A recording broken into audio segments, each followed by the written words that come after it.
जय हिंद दोस्तों। तो जैसा कि मालूम है कि अभी कोलकाता पूरी तरीके से डूब गया था बारिश में। और ये जो बात है वो अभी हाल फिलहाल 3-4 दिन पहले का है। तो आप सभी को पता होगा कि मंगलवार 23 सितंबर 2025 को कोलकाता में रात भर जो है बारिश हुई थी। और एक सबसे बड़ा हिस्सा जो है कोलकाता का, जो कि मेट्रो सिटी है, वो पूरी तरह से वहाँ का यातायात जो है ठप हो गया था। दैनिक जीवन जो है वहाँ पे अस्त व्यस्त हो चुकी थी।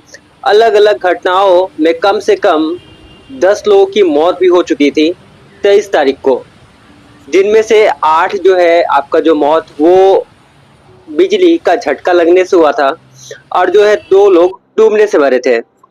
और अभी कोलकाता में ही क्या, पूरे इंडिया में दुर्गा पूजा का फेस्टिवल चल रहा है। और इसी बीच जो है ये भारी बारिश के कारण जो है बहुत सारे जो यहाँ पे प्रॉब्लम हुए, और जो है महानगर अस्त व्यस्त जो है 23 तारीख को हो चुका था। तो कोलकाता में बाढ़ की बात जो है कोई नई बात नहीं है। यहाँ पे आए दिन जो है बाढ़ आते रहती है, और बारिश जो है यहाँ पे लगातार होते रहती है कोलकाता में। खासकर मानसून के समय में जब कोलकाता में 23 सितंबर को रात भर बारिश हुई, और जो बारिश थी वो असामान्य रूप से कंटिन्यू हो रही थी। और ऐसा जो है आपको सालों में एक बार हमेशा कोलकाता या वेस्ट बंगाल में होता ही रहता है, जिनसे शहर का जो बुनियादी ढांचा है वो भारी दबाव पड़ने लगता है। वहाँ पर रेल और जो मेट्रो सेवा है बुरी तरह से प्रभावित हो जाती है। यहाँ तक कि काफ़ी रूट पे जो है बस की सेवा भी जो है अस्त व्यस्त हो जाती है, वो नहीं चलती है। कई जो लंबी ट्रेन, जो रूट वाली लंबी ट्रेन है, उनका भी जो है टाइमिंग में फेवरल किया जाता है, क्योंकि जो पटरी है पूरी तरह से 3-3 फीट ऊपर पानी तक जो है डूब जाता है, जैसा अभी हुआ भी। दमदम एयरपोर्ट जो है वो भी पूरी तरह से डूब जाता है, 3-3, 4-4 फीट पानी के कारण पूरा जलमग्न हो जाता है। तो वहाँ भी जो है 90 से ज़्यादा उड़ानें जो है रद्द कर दी गई थी 23 तारीख को। और खासकर कोलकाता में कई निवासियों ने रात भर बारिश की तुलना जो है बादल फटने जैसी जो आपदा होती है उससे भी बताया गया था। चलिए बात कर लेते हैं कि आखिर जो है इतनी 200 से जो बारिश थी 23 सितंबर को, वो लगभग 247.4 mm बारिश जो है दर्ज की गई थी सुबह 6 बजे तक, 6:30 बजे तक। तो बात करते हैं कि इतनी सी बारिश होने के बाद भी जो है ये पूरी तरह से यहाँ पे ब्लॉकेज क्यों हो जाता है पानी का। तो जो आपका ये सितंबर मंथ था, इसमें ये तीसरी बार सबसे अधिक बारिश हुई है कोलकाता में। इसके पहले 28 सितंबर 1978 में 369.6 mm बारिश हुई थी, और उसके पहले 26 सितंबर में ही 1986 में 259.5 mm बारिश जो है दर्ज की गई थी कोलकाता में। चलिए बात कर लेते हैं, यह जो बारिश है लगभग छोटे आवर्स में हुआ था, जो कि लगभग कंटिन्यू 3 से 4 घंटे बारिश हुई थी, जिसके कारण जो कोलकाता शहर है उसका निकासी सिस्टम पूरी तरह से रोक दिया था। यह कोई चक्रवात नहीं था, बल्कि बंगाल की खाड़ी में बने एक कम दबाव वाले क्षेत्र के कारण उत्पन्न हुआ एक तीव्र तूफान था, जिसके कारण जो ये बारिश उधर से आई थी। और भारी बारिश में शहर का एक बड़ा हिस्सा जलमग्न हो गया था, जो कि आपका न्यू टाउन और माँ फ्लाईओवर, ये सब जो एरिया है ये सब पूरी तरीके से हावड़ा जलमग्न हो गया था। जनजीवन जो है अस्त व्यस्त हुआ था, और 9 से 10 लोग का यहाँ पे मौत भी हो चुका था।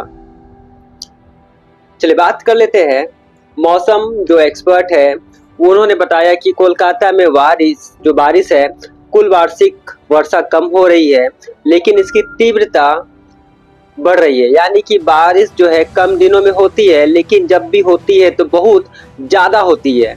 यह जो जलवायु परिवर्तन में प्रभाव का एक छोटा सा एग्जाम्पल है।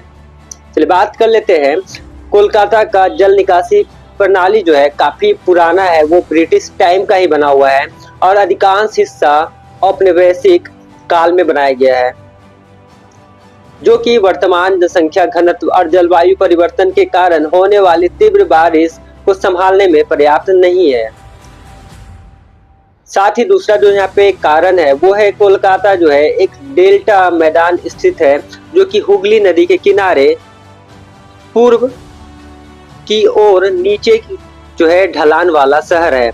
यह शहर सांसर मीन्स की गहरा प्लेट जो होता है की तरह बनाता है, जिससे पानी जो है बाहर की ओर नहीं निकल पाता है। वही दूसरी तीसरी बात कर लेते हैं यहाँ पे नदियों और नालियों का गाद का भरना। मीन्स कि आपको मालूम है कि आप कोलकाता कभी भी घूमोगे, चाहे कोलकाता हो, चाहे हावड़ा हो, चाहे कोई भी डिस्ट्रिक्ट हो या जिला हो, आपको हुगली नदी और शहरों की जो नदी है मीन्स कि इसको खाल बोलते हैं, वो आप में जो है उसमें सिल्ट जो है जमा मिलेगा। मीन्स की जो गाद होता है कचरे का, वो आपको जमा मिलेगा, जिससे कि पानी जो है काफी नैरो हो जाता है वहां पे और वो पूरी तरीके से निकल नहीं पाता है। खासकर इसमें प्लास्टिक, अन्य कचरा और नदी नाला का जो पानी है वो सब वहां पे पूरी तरह से जाम हो जाता है, जिसके कारण भी पानी यहाँ से निकल नहीं पाता है। चलिए बात कर लेते हैं 23 सितंबर को हुई बारिश के समय हुगली नदी जो है हाई टाइड चल रहा था। कोलकाता का जल निकास प्रणाली जो है गुरुत्वाकर्षण पर आधारित है, यानी पानी ढलान के सहारे हुगली नदी में बहता है। जब नदी में ज्वार आता है तब उसका जल स्तर ऑलरेडी बढ़ा हुआ रहता है, जिसके कारण जो है जल बहाव जो शहर का है वो हुगली नदी की तरफ नहीं जा पाता है और वो एक तरीके से रुक जाता है, जिसके कारण भी जो है पूरी तरीके से शहर में जल भराव हो जाता है। उसके बाद जब भी ऐसी स्थिति आती है तो हाई टाइड के दौरान जो है पानी का जो शहर है वापस जो जल का वो वापस शहर की ओर ना आए, इसके लिए जो है निकासी गेट को बंद कर दिया जाता है। इस दौरान शहर के अंदर जो गिरने वाला बारिश है वो शहर में ही अंदर में फैल जाता है और वो बाहर नहीं निकल पाता है, जिसके कारण भी यहाँ पे पानी जो है बढ़ जाता है और जल का जो लेवल है वो ऊपर की ओर उड़ जाता है। तो ये सब जो है कारण है जिसके कारण कोलकाता में जो 23 सितंबर को बारिश हुई थी उसके कारण लगातार पानी जो है बढ़ते गया। अगर ये हो सकता था कि अगर ये बारिश जो 3-4 घंटे हुई थी अगर 5-6 घंटे होती तो स्थिति कुछ और होती। पहले पानी कमर तक, घुटने तक था, वो पानी यहाँ तक या फिर आपके बॉडी के ऊपर भी हो सकता था। तो इससे कंक्लूजन यही निकलता है कि जो हमारा पुराना पानी निकालने का जो सिस्टम है, ड्रेनेज सिस्टम है, उसको जो है चेंज किया जाए और जो गवर्नमेंट है उसको खासकर इस सब मामले में जो है देखभाल करनी चाहिए, क्योंकि 3-4 घंटे की बारिश में पूरी जो है कोलकाता का काम धंधा जो भी है सब चौपट हो गया था। और वही सोचो अगर 5-6 घंटा या कंटिन्यू एक दिन बारिश जो अगर होती है यहाँ पे, तो जैसे बाढ़ में जो अभी पंजाब और आपका बिहार का स्थिति हुआ था, उत्तराखंड का स्थिति हुआ था, मे बी कि ये भी हो सकता है। तो इन सब मामले में जो यहाँ की जो गवर्नमेंट है उनको ध्यान देना चाहिए कि कैसे यहाँ पे जो है सीवेज और टनल जो भी है ड्रेनेज सिस्टम सही किया जाए। तो जो भी है दोस्तों यही कारण था, पानी को यहाँ पे जो जमा हुआ था और काफ़ी स्लोली पानी यहाँ पे निकाला गया, जो कि लगभग दो दिन लगा पूरे पानी को निकलने में। तो जो भी है आपका दोस्तों इसके बारे में क्या ख्याल है नीचे कमेंट बॉक्स से कमेंट करना। आज के लिए इतना ही था, तब तक के लिए बाय बाय एंड जय।